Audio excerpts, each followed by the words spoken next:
Good evening, and welcome back to Historical Nights. Tonight, we invite you to close your eyes, slow your breath, and journey back in time to a world of candlelight and revolution, of quiet homesteads and whispered dreams of freedom. This is not the story of generals and gunfire, not just that, anyway. It's a story of daily rhythms, quiet acts of defiance, and a continent in the midst of slow, seismic change. The American Revolution, a phrase that conjures images of brave declarations and battlefield flags, but behind those images were ordinary people. People who rose with the sun to tend to their fields. Children who watched red-coated soldiers pass by, their boots stirring up dust on dirt roads. Merchants who whispered in back rooms. Women who boiled water and waited for husbands who might not return. In the next 2 hours, we'll drift gently through the layers of life in 18th-century colonial America and beyond. From the ordinary days before the storm to the quiet aftermath, we'll uncover a world that was not all muskets and marches, but also muddy shoes by the hearth, ink-stained fingers over parchment, and the ceaseless ticking of time. Tonight's journey will unfold in 4 parts. First, we'll immerse ourselves in the quiet details of everyday life in the American colonies. Then, we'll follow a biography, a slow unfolding of one life caught up in the great movement of history. Next, we'll explore the shadows of mystery, archaeology, and cultural practices from the Revolutionary era. And finally, we'll turn to the elite, the wealthy, the powerful, the contrasting figures whose lives often unfolded far from the battlefields. Now, if you're ready, imagine yourself stepping onto a cobbled lane, your boots brushing aside autumn leaves. A soft wind carries the scent of wood smoke, and the low murmur of distant voices echoes through the evening air. Let's begin, with the rhythm of their lives. Oh, and if you're enjoying these stories, I'd really appreciate a like or subscribe. I am super curious where you're all listening from. So, drop a comment with your location and what time it is there. Always blows my mind how people are falling asleep to this all over the world. Let the world around you quiet. Let the pace of your breath slow. And imagine, if you will, that the soft rustling sound outside your window isn't the modern hum of traffic, but instead the whisper of wind through tall trees. Branches swaying gently above the wooden shingles of a small, humble home. The year is 1774. The place, a modest colonial village nestled somewhere in the gently rolling hills of rural Massachusetts. There is no war yet. No gunfire. Only murmurs. Murmurs of discontent, of resistance, of words passed in taverns and across fence posts. But here, in the stillness of this early morning, you hear none of that. Only the slow creak of a wooden door. The muted cluck of hens in the yard. And the soft breath of dawn as it settles across the fields. The day begins not with urgency, but with rhythm. It is still dark when a figure stirs beneath a heavy wool blanket. A woman, perhaps in her mid-30s, rises quietly from the straw-stuffed mattress she shares with her husband. The room is cold. There is no central warmth, only the embers in the hearth below, covered carefully the night before to keep the fire alive until morning. She wraps a shawl around her shoulders. It is hand-woven, dyed in muted indigo, its fibers scratchy but warm. With practiced hands, she lights a taper from the coals and touches it to the lampwick. A glow spreads gently through the single-room cottage. Her name, we'll imagine, is Hannah Brewster. A mother of 4. A weaver by trade, a keeper of chickens, and a careful steward of flour, soap, and thyme. She pads quietly to the hearth, stokes the embers, adds kindling. Soon, the room begins to thaw. On a simple table, rough-hewn and worn smooth by years of meals and mending, she begins to prepare breakfast: coarse ground cornmeal for porridge, a scrap of salted pork, yesterday's bread moistened and warmed again. One by one, the rest of the family rises. Her husband, Samuel, stretches from his wooden bed frame, his back stiff from long hours spent laboring in the fields. Their children, Jonathan, Bethia, Elias, and little Molly, barely 4, climb down from the sleeping loft above. The morning begins without rush, but with purpose. There is always something to be done. By the time the sun peaks above the treetops, the village of Ashbridge Hollow is gently stirring. Smoke curls upward from stone chimneys. Chickens scatter across the packed earth of yards. At the blacksmith's forge, a soft metallic clanging begins to echo, a slow rhythm, not yet insistent, as iron is heated for repair. You walk down the main path, little more than a widened dirt track. On either side, the homes are modest, constructed of timber and stone, roofed in shakes, with small, multi-paned windows letting in what light they can. The air is tinged with smoke and the distant smell of yeast and straw. Most villagers here live simply, but not miserably. They are not rich. But nor are they destitute. Life is shaped by effort, by tradition, and by the enduring rhythm of the seasons. By mid-morning, Samuel is in the fields with his eldest, Jonathan, tending to the corn rows and checking the rye. He runs his fingers through the soil, dark, damp, promising. Farming here is more survival than enterprise. No vast plantations, just scattered plots for corn, pumpkins, squash, and beans.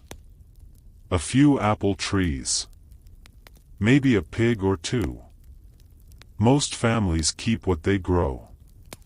Some surplus is bartered at the general store or exchanged with neighbors: eggs for a spool of thread, candles for salt. Back at the house, Hannah spins wool into yarn using a large spinning wheel. The rhythmic hum of the wheel fills the space while Bethia tends to little Molly and begins carding the fleece, pulling and straightening the fibers to prepare them for spinning. They chat softly as they work, not idly, but steadily.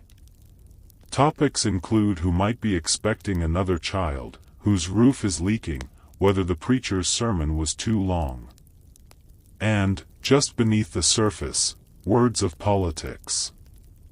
They've heard that in Boston, more British troops have arrived. That the harbor is closed. That things are changing. But these are distant ripples.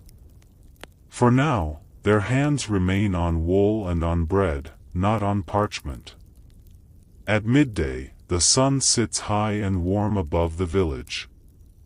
Meals are simple and silent. A thick slice of brown bread, a wedge of cheese, dried apples soaked and stewed in water. Maybe a bit of sausage from a pig slaughtered last fall.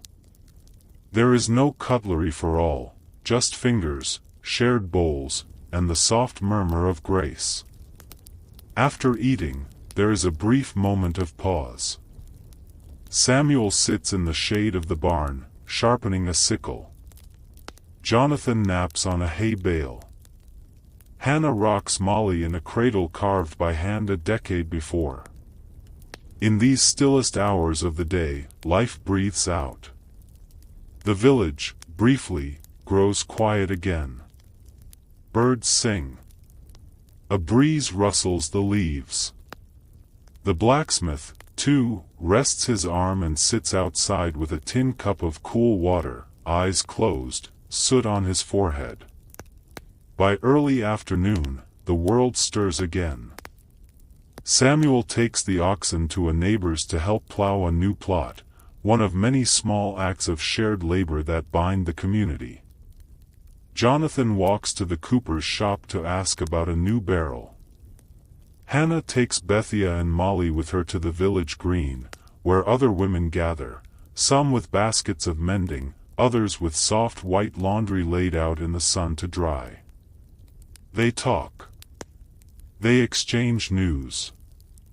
They share a few spare carrots and laugh over a child's mispronunciation of governor. And they speak, carefully, of what they've heard, of names like Adams and Franklin, of King George, of taxes, of tea. But in the rhythm of daily life, these names carry less heat than they will 1 year from now. For now, they are topics of thought, soft concerns held gently among more pressing tasks. A dog barks. A child cries. The sun arcs slowly westward. As evening nears, Samuel finishes his labor and walks with a neighbor to the village tavern, a low, timbered building with a wide porch and a weathered sign that swings slowly in the breeze. Inside, the room is dim but friendly. The air smells of ale, tobacco smoke, and damp wood. A fire crackles in the hearth. Men talk softly, some leaning close. A few play a game of drafts. One reads aloud from a smuggled newspaper, the Massachusetts Spy. There is news of Parliament. Of protests. Of the intolerable acts. And now, the word Congress is being whispered with new gravity. Samuel listens. He does not speak much. But he listens well. Outside, the sky deepens into soft pinks and blues. Lamps are lit. Doors are bolted. The hens are gathered into their coop, the cows settled into their stalls. Back at home, Hannah has tucked the children into bed. They sleep in the loft, limbs tangled, breathing slow and steady. She and Samuel sit quietly by the fire, speaking in low tones about the harvest, the news, the price of salt. Then, she stands, stretches, and banks the fire again. Samuel blows out the lamp. Darkness folds in around them, not a threatening dark, but a complete one. A silence so deep it carries its own kind of comfort. The night is cool. A breeze rustles the trees. Somewhere in the woods, an owl calls once, then goes still. The house settles. And this was just a single day. One quiet, ordinary day in a colonial village in 1774. There were no proclamations. No battles. No shouts of rebellion. But beneath the woven baskets, the barn doors, the soft laughter of children and the hush of evening prayer, a shift was beginning. A quiet resolve, carried on footsteps and in silence. The American Revolution would come not just from the halls of Philadelphia, but from places like Ashbridge Hollow. From women at spinning wheels. From boys carrying water to the field. From quiet men sharpening tools, thinking carefully before they spoke. And that is where we'll leave this village for now. Let us allow their world to rest, in smoke-sweet air and soft lamplight. Let us now turn to a single life. A figure who, from his own stillness and restraint, would rise to shape a nation. The story of a nation often begins with its most visible figures, men cast in marble, gazing sternly from plinths and portraits. George Washington is one of those names, an emblem, a monument, a legacy. But long before he became the first president of a fledgling republic, long before his face adorned coins and his name was stitched into the fabric of history, he was simply a man. A quiet man. A reserved man.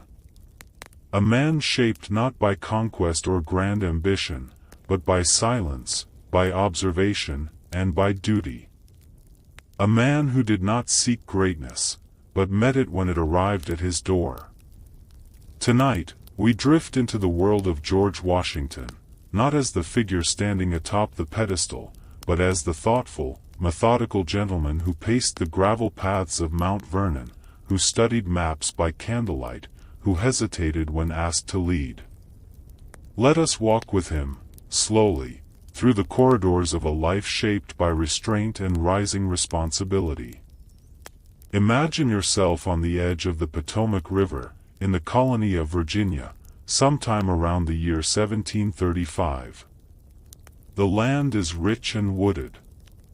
Rolling fields stretch beneath the wide sky, interrupted here and there by stands of oak and pine.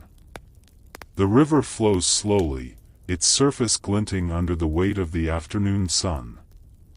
In a modest but growing estate, a boy watches the world from a distance. His name is George. He is not poor, far from it. His family owns land and is comfortably established. Yet George is not born into the highest echelons of Virginia aristocracy. His education is practical, limited.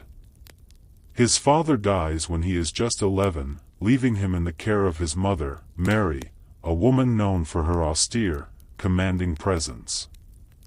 There are no tales of dramatic boyhood exploits here.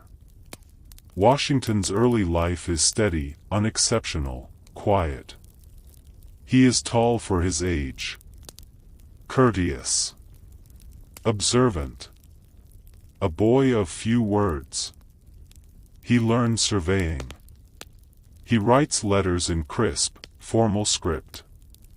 He studies manners, not merely out of vanity, but because he understands that self-discipline is a language of its own. He copies down 110 rules of civility and decent behavior in company and conversation. Not his own creation, but a guide, a moral compass he would follow for life. These rules are sometimes quaint, sometimes profound. Sleep not when others speak. Let your discourse with men of business be short and comprehensive. Labor to keep alive in your breast that little spark of celestial fire called conscience. He is learning not just how to behave, but how to be. By the time he is 21, Washington is already drawing attention. In the rugged frontier territories beyond the Blue Ridge Mountains, tension simmers between the British and the French. The Ohio River Valley is a prize both empires seek. Into this volatile landscape, young George is sent, as a courier, then as a military officer in the Virginia militia. Imagine him now in the wilderness, mud caked on his boots, his uniform dusted with ash from last night's fire. The trees press close. The rivers are wide and cold. He moves with caution, aware of the weight of responsibility, of the silence of the woods around him. In 1754, he leads a small force into battle near Fort Duquesne, an early engagement in what would become the French and Indian War. The skirmish is chaotic. A French officer is killed. Washington signs a surrender document, unaware that its French translation names him responsible for an assassination. He is 22. And already, the consequences of command are heavy. Though the campaign ends in defeat, Washington earns respect for his composure under fire, his determination, and his dignity in retreat. He writes reports with precision. He cares for his men. And though he chafes at being denied the full commission of a British officer, an honor withheld from colonials, he continues to serve, steadily, learning from every misstep. By 1758, weary from years of rough campaigning and political disappointment, Washington resigns his commission. He returns to Mount Vernon, the estate he would slowly transform into a prosperous plantation and personal refuge. Here, the rhythm changes. Now, he rides daily among his fields, oversees the planting of wheat and tobacco, keeps ledgers of grain and hogs, orders furniture from London, corresponds with merchants and neighbors, marries Martha Dandridge Custis, a wealthy widow with 2 young children. Their bond is marked by quiet respect, mutual support, not romance, but partnership. And yet, the soldier never disappears. He trains the local militia. He keeps up with news from the colonies and abroad. He tracks political shifts with quiet interest. Visitors to Mount Vernon describe him as tall, composed, somewhat aloof, but always gracious. He chooses his words carefully. He listens more than he speaks. He holds his emotions in reserve, showing favor and displeasure with subtle shifts in tone. He is building something, not just a home, but a way of life, shaped by balance and moderation. As the 1760s unfold, the political landscape begins to shift. The British Parliament, seeking revenue after years of war, begins levying taxes on the colonies, the Stamp Act, the Townshend Acts, and later, the Tea Act. Protests erupt. Boycotts spread. Pamphlets are written. Some colonists speak of rights. Others whisper of separation. And Washington? He watches. He reads. He speaks cautiously. He is not radical. Not yet. But he is steady. Firm. When Virginia's House of Burgesses is dissolved by royal order in 1774, he joins other delegates in the First Continental Congress in Philadelphia. He wears his militia uniform. He speaks sparingly. He is not the loudest voice in the room. Not the most passionate. But he is listened to. Because his words are weighted. Measured. Reliable. Then, in April of 1775, the world changes. Shots are fired at Lexington and Concord. British troops clash with colonial militiamen. Blood is shed. The colonies are no longer only protesting. They are resisting. And suddenly, a leader is needed. At the Second Continental Congress, voices rise in support of George Washington. Not for his brilliance as a general, he has never led an army in formal battle, but for his character. For his presence. For the quiet strength that seems to settle the room when he enters. Washington does not lobby for the role. In fact, he speaks of his inadequacies, his lack of experience. But when the vote is cast, it is unanimous. He accepts, not with triumph, but with solemnity. In a letter to his wife, he writes not of glory, but of regret at leaving home, and of hope that the conflict may be brief. He leaves for Boston in June 1775 to take command of the Continental Army, an army made of farmers, tradesmen, volunteers.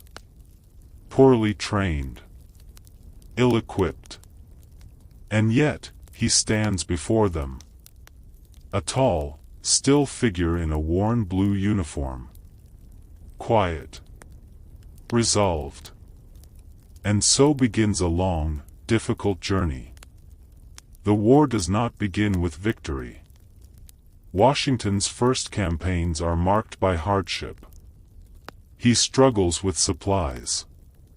With desertions. with generals who question him and politicians who doubt him. He makes mistakes. At the Battle of Long Island, he is outmaneuvered. At other times, he hesitates too long, or acts too quickly. But he learns. And through it all, he endures. Even in defeat, Washington keeps the army together. At Valley Forge, in the bitter winter of 1777–78, men freeze, starve, and die. Yet Washington stays with them. He writes letters. He pleads for clothing, for food. He walks the encampment. He listens to the groans, the silences. He does not give stirring speeches. He does not promise swift victory. But his presence becomes something stronger than rhetoric. It becomes reassurance. His strength lies not in brilliance, but in stability. In patience. In restraint. Over years, the tide slowly changes. With the help of foreign allies, most notably France, the Continental Army gains strength. Washington surrounds himself with capable officers, including the young and idealistic Marquis de Lafayette. In 1781, with the combined efforts of French and American forces, Washington traps British General Cornwallis at Yorktown. The siege lasts for weeks. The final British surrender is quiet, orderly, and complete. The war is, for all practical purposes, over. Washington does not celebrate. He does not take a throne. He does not hold on to power. Instead, in 1783, he resigns his commission to Congress, an act so unprecedented that it ripples across the world. Here is a man who commanded an army, and stepped away. Not because he was weak, but because he believed that true power must be given up, if liberty is to endure. George Washington would, in time, become the first president of the United States. He would serve reluctantly, and retire gladly. He would guide the new republic not with loud declarations, but with example. He would be remembered as a man of few words, but deep principles. As you reflect on his life, perhaps you can see that his greatness did not lie in charisma or cleverness. It lay in his steadiness, his restraint, his willingness to bear responsibility, even when he wished only for peace. Washington's life is not a tale of spectacle, but of service. Of one man, standing quietly in the storm, and refusing to flinch. And now, imagine him again, back at Mount Vernon. Older. Slower. The war behind him. The presidency ended. The garden before him in bloom. He stands by the veranda as the light shifts over the Potomac. Insects drone in the warmth. A breeze moves through the trees. He folds his hands behind his back, and watches. Not with restlessness. Not with regret. But with a quiet acceptance of the long journey behind him. His story settles now into silence. And we move on.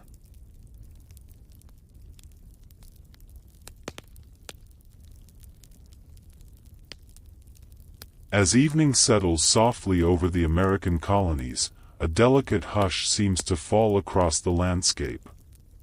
The vibrant, bustling energy of the day gently fades, replaced by the soft, quiet sounds of night, an owl's distant call, the whisper of leaves stirred by a gentle breeze, the faint crackle of a hearth fire dying down.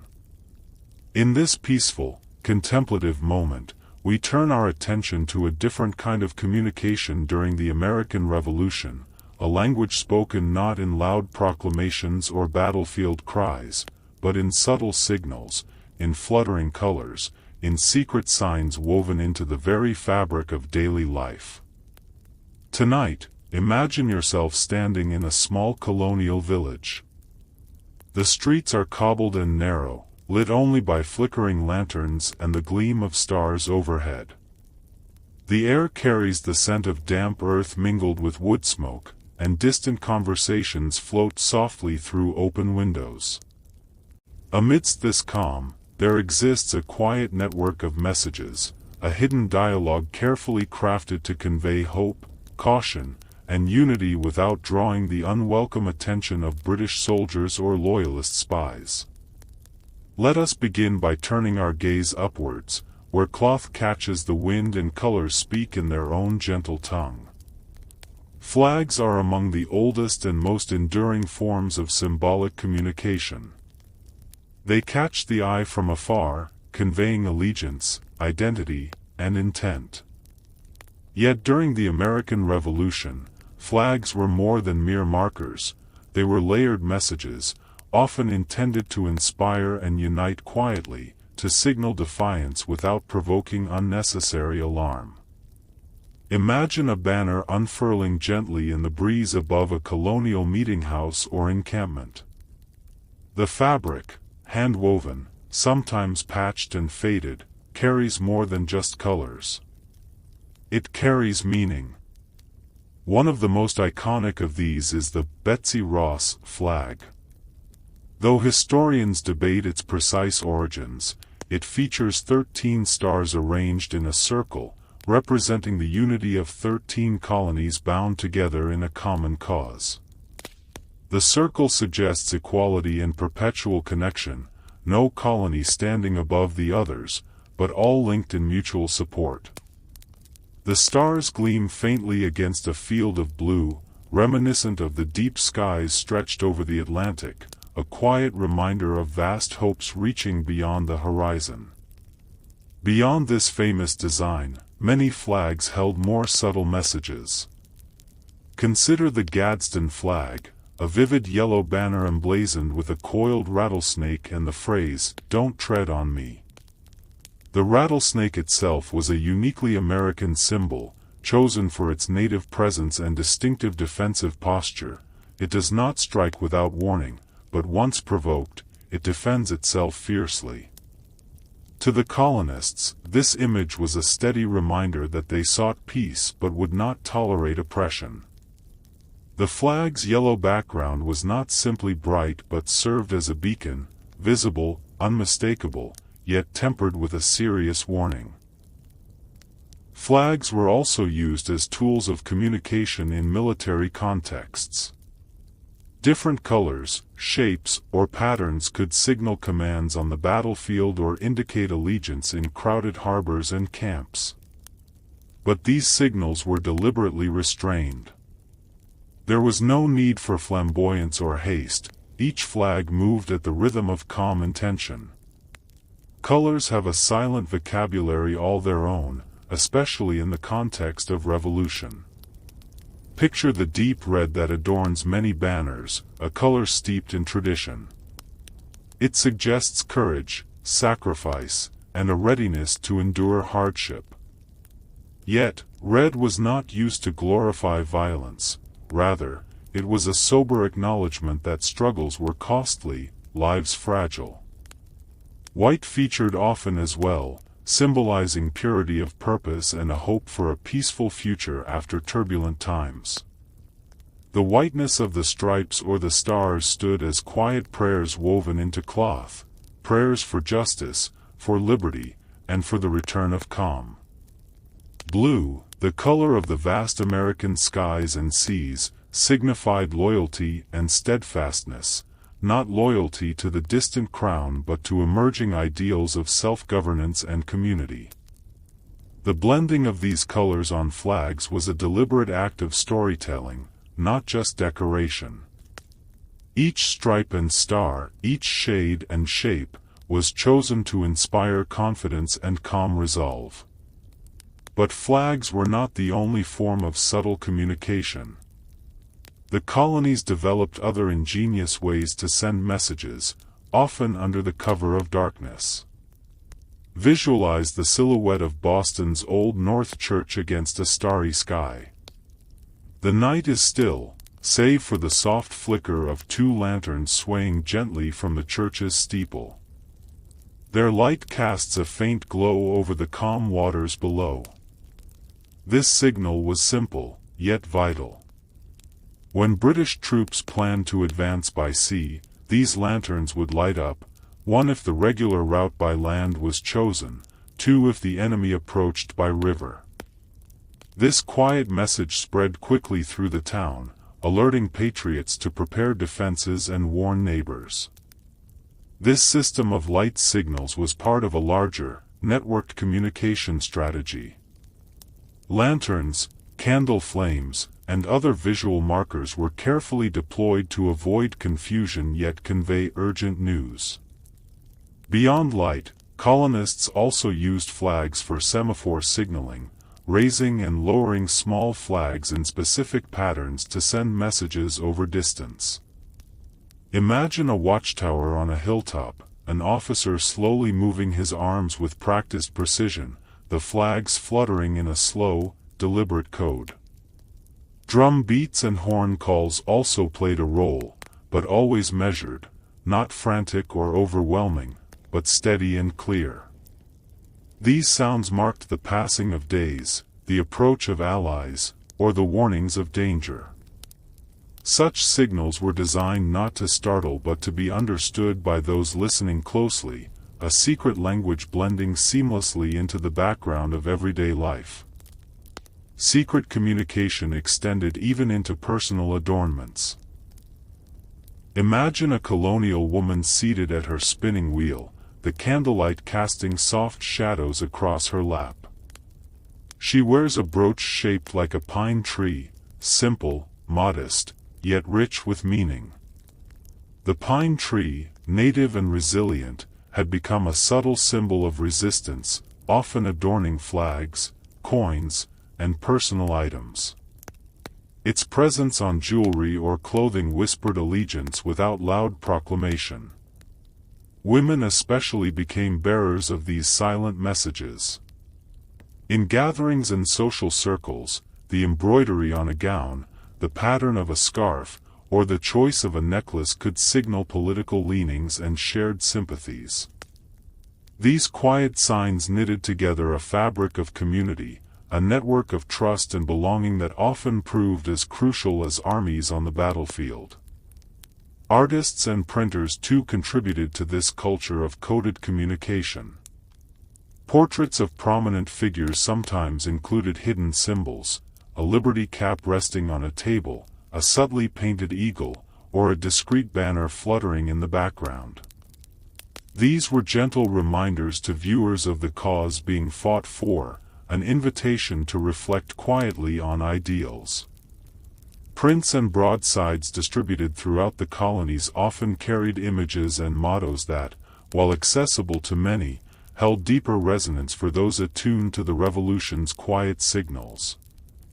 Even the style and font of printed material could carry a tone, measured, thoughtful, encouraging sober reflection rather than fiery rhetoric.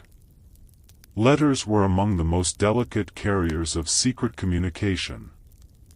Imagine a colonial courier carefully folding a letter sealed with wax. The words within are not simply arranged in ordinary prose but interwoven with ciphers, subtle substitutions, acrostics, or invisible ink. These letters traveled uncertain roads, carried on horseback through forests and towns where enemies lurked. They contained strategies, news, warnings. And yet their true meanings were veiled, accessible only to trusted eyes. The art of cryptography was vital in maintaining the delicate balance between openness and secrecy. One might picture Benjamin Franklin, a master of wit and wisdom, carefully crafting such messages, or young spies slipping unnoticed through the shadows, carrying words that could change the fate of battles. Today, much of what we understand about these secret languages comes not just from written records but from what lies beneath the earth. At sites like Yorktown, Boston, and lesser-known encampments, archaeologists uncover fragments of flags, buttons, shards of lantern glass, and personal trinkets inscribed with faint symbols. Each artifact is a whisper from the past, telling stories of communication that transcended spoken word. One can almost imagine the gentle flutter of fabric, the flicker of candlelight, or the soft footsteps of a courier as they navigate dangerous paths. These discoveries deepen our understanding not just of military strategy but of the human impulse to connect, to convey hope, and to protect one another quietly. In the end, these flags, signals, and silent signs represent more than practical tools. They embody the spirit of the revolution in its gentlest form. They are reminders that rebellion was not only fought with muskets and cannons but with patience, with subtlety, with a steadfast commitment to communication even under watchful eyes. They tell us that courage often speaks softly, through the flutter of a flag, the glow of lanterns, or the discreet pin worn close to the heart. As you lie back and let these stories settle gently in your mind, imagine the colonial village once more. The flags ripple softly in the cool evening breeze, the lanterns cast pools of warm light in the darkness, and symbols, hidden in plain sight, speak of hope and unity. In this quiet world of signals and signs, there is a rhythm as steady as a heartbeat, as calming as the night itself. May this gentle language of the past guide your thoughts towards peaceful rest, carrying you softly through history's quiet corridors.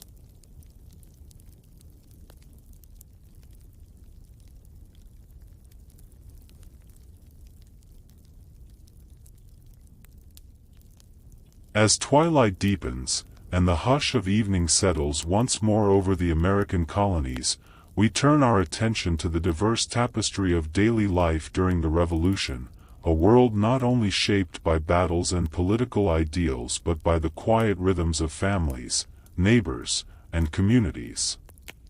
Tonight, we explore a particularly subtle and complex theme: the contrasts between patriots and loyalists, the divides that quietly shaped homes, villages, and hearts. These contrasts were not always marked by open conflict or loud arguments. More often, they were woven into the fabric of daily life, woven with gentle threads of difference, quiet tension, and sometimes surprising coexistence.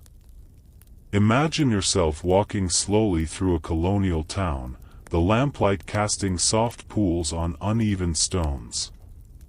On one side of the street, a patriot household prepares a simple supper, the scent of fresh bread mingling with the earthy aroma of herbs drying nearby. Across the way, a loyalist family settles into their parlor, the muted glow of a fireplace reflecting off polished silver and richly woven tapestries. Both homes breathe with life and hope, yet each carries its own story, its own quiet pulse, shaped by allegiance and circumstance. Patriots, those who favored independence from British rule, often lived lives marked by careful frugality and shared purpose. Picture a modest farmstead nestled amid rolling fields. The wooden house, weathered but sturdy, is surrounded by vegetable gardens and fruit trees. Chickens cluck softly in the yard, while smoke rises from a stone chimney, carrying the scent of burning pine and hearth fires. In the kitchen, a mother tends a simmering pot of stew, her hands steady despite the fatigue of many long days. The rhythms of work, churning butter, mending clothes, preparing for the cold months ahead, follow a steady, reassuring beat. Nearby, the children play quietly with wooden toys or help with small chores, their laughter mingling softly with the calls of distant birds. Patriot families often gathered in community meetings or church services, places where ideas were shared gently and with respect. Here, the ideals of liberty, self-governance, and mutual aid took root not as abstract concepts but as guiding lights shaping daily choices. In this world, simplicity was embraced, not as deprivation but as an expression of values. Luxuries were few, but there was richness in connection, in shared struggle, and in the hope that their labors might one day bear the fruit of freedom. Just a few streets away, the world of loyalists often looked quite different. Loyalists, those who remained loyal to the British Crown, frequently occupied homes that reflected a longer established, more traditional way of life. Picture a larger house, framed in sturdy brick or painted wood, its windows dressed with fine curtains, the garden carefully arranged with rows of fragrant herbs and flowers. Inside, the parlor is softly lit by a chandelier, the air faintly scented with beeswax candles and the polished wood of furniture crafted by skilled hands. The family gathers around a table laden with dishes of roasted meats, fresh bread, and preserves, a quiet celebration of stability and comfort amid uncertain times. Loyalists often placed a strong emphasis on education, manners, and maintaining social order. Their libraries held volumes of British literature and philosophy, their conversations sprinkled with references to the Crown and Empire. Yet this world was not without its own quiet tensions. The decision to remain loyal was often born not of blind obedience, but of thoughtful reflection, a belief that gradual change within the system was wiser than revolution. Their cautious stability was a refuge from the turmoil beyond their doors, a calm island amid the growing storms. Despite these differences, patriots and loyalists often lived side by side, bound by kinship, friendship, or simply the smallness of colonial communities. Imagine the slow, measured steps of a man crossing from one house to another, visiting a neighbor whose views he might quietly disagree with. Their greetings are polite, the smiles careful but sincere. In marketplaces and town squares, the same voices might trade goods and share news, their allegiances held gently in balance beneath surface civility. Yet beneath these calm interactions lay undercurrents of tension. Families were sometimes divided, friends estranged, and conversations avoided. It was a world where words could carry heavy weight and silence could protect fragile bonds. Women, often the steady anchors of these households, played crucial roles in navigating this divided social landscape. Imagine a woman knitting quietly by the fireside, her needle moving in soft rhythm as she listens to the footsteps outside. She might carry messages between families, soften disputes with gentle words, or preserve traditions through storytelling and song. Women's gatherings, whether in church, markets, or private homes, became spaces where allegiances were shared carefully, where hopes and fears were voiced in whispers. In these moments, the revolution was not just fought in the fields but in parlors and kitchens, in the weaving of daily life. Schools and social events further highlighted contrasts between patriots and loyalists. Imagine a village schoolhouse, where children of patriots learn lessons that quietly emphasize ideas of liberty and self-reliance. Their textbooks include stories of ancient republics, lessons in debate, and careful instruction in civic duty. A loyalist school might focus more on the classics, on etiquette and loyalty, preparing its students to continue traditions of service to empire and church.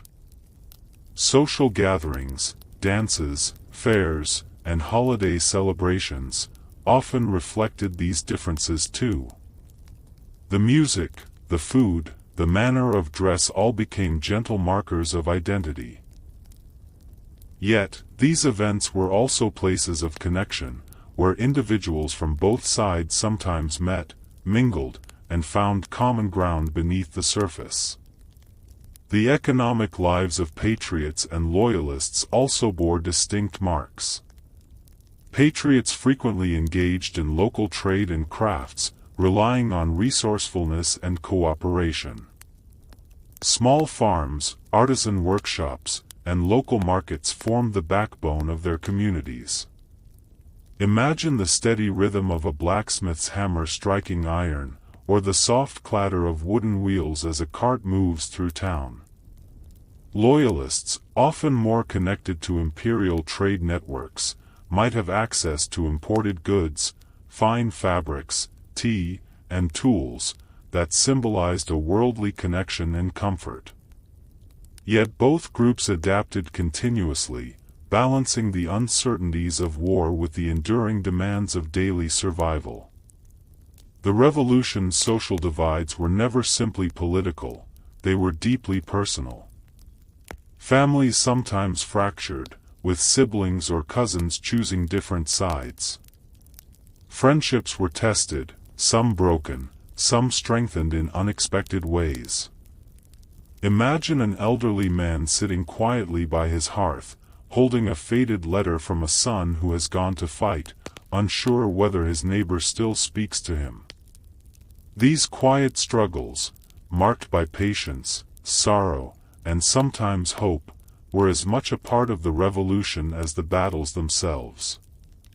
As you reflect on these contrasting worlds, it becomes clear that patriots and loyalists shared more than differences. Both sought stability in uncertain times. Both held fast to values, whether those of liberty or tradition, that shaped their actions and choices. Both lived with the constant rhythm of daily tasks, the ebb and flow of seasons, the comfort of family, and the weight of history pressing gently upon them. Their lives intertwined in a complex dance of quiet coexistence and cautious distance. As the night grows deeper, imagine once again the colonial town. The lamps glow softly in window panes. The murmur of voices drifts through quiet streets. Two worlds, side by side, different in outlook, but united in the shared experience of uncertainty, hope, and endurance. The revolution was not simply a story of conflict, but of people living their lives, shaped by choices both large and small. And as you let these reflections settle, may the gentle rhythms of these lives ease your thoughts, weaving a calm tapestry to carry you softly into rest.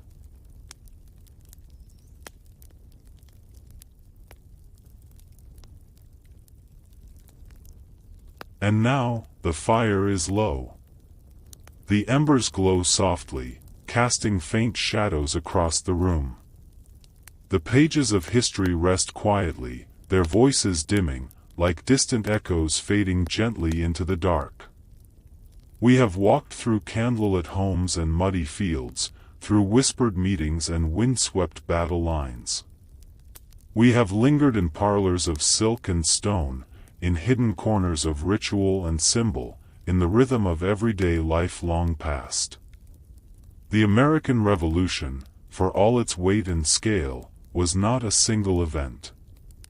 It was a long unfolding, a gradual awakening, a shift felt not only in grand declarations, but in the smallest gestures, cloth woven by hand, letters sent across uncertain roads, meals eaten in silence while far-off drums rolled in the distance. It was a time when certainty dissolved, when familiar ways gave way to unfamiliar hope. Yet, even then, the daily rhythm continued. The sun rose. Fires were stoked. Bread was baked. Children laughed. Old men carved wood by the window. Women hummed as they spun. The horses still needed tending, and the seasons moved on, as they always had. There is something comforting in that. In knowing that even in the midst of transformation, human life flowed forward in quiet persistence. The revolution came not just from battles or speeches, but from patience. From endurance. from countless private acts of courage and care.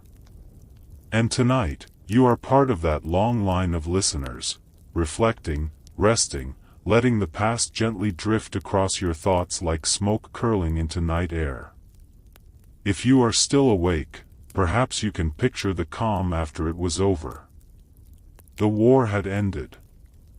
The cities were scarred, the fields were quiet. Some men returned to their homes, older, changed. Others did not return at all. But life, subtle and soft, reclaimed the silence. Imagine a village in 1783. The streets are quiet. A breeze stirs the trees. A woman kneels in her garden, tucking seedlings into the soil. A boy walks with his grandfather toward a low stone church, his small hand in a weathered one. Somewhere, someone writes the word peace at the top of a letter. Carefully. Hopefully. And what of us, now? We live in a world that has moved far from candlelight and spinning wheels. We carry knowledge in our pockets. We cross oceans in hours. We speak across continents in seconds. Yet, the echoes remain. The desire to understand. To belong. To reflect on those who came before and quietly shaped the world we inhabit. Tonight, as you lie in the quiet of your room, perhaps you can feel the rhythm still, soft and steady. A thread of history gently pulling through time, linking the old to the new, the distant to the present. Let the past rest gently now. Let it settle, like dust on a bookshelf, like snow on a shuttered sill. You are safe. The revolution is over. The night is calm. And sleep, at last, may come. Good night, and thank you for joining us on Historical Nights.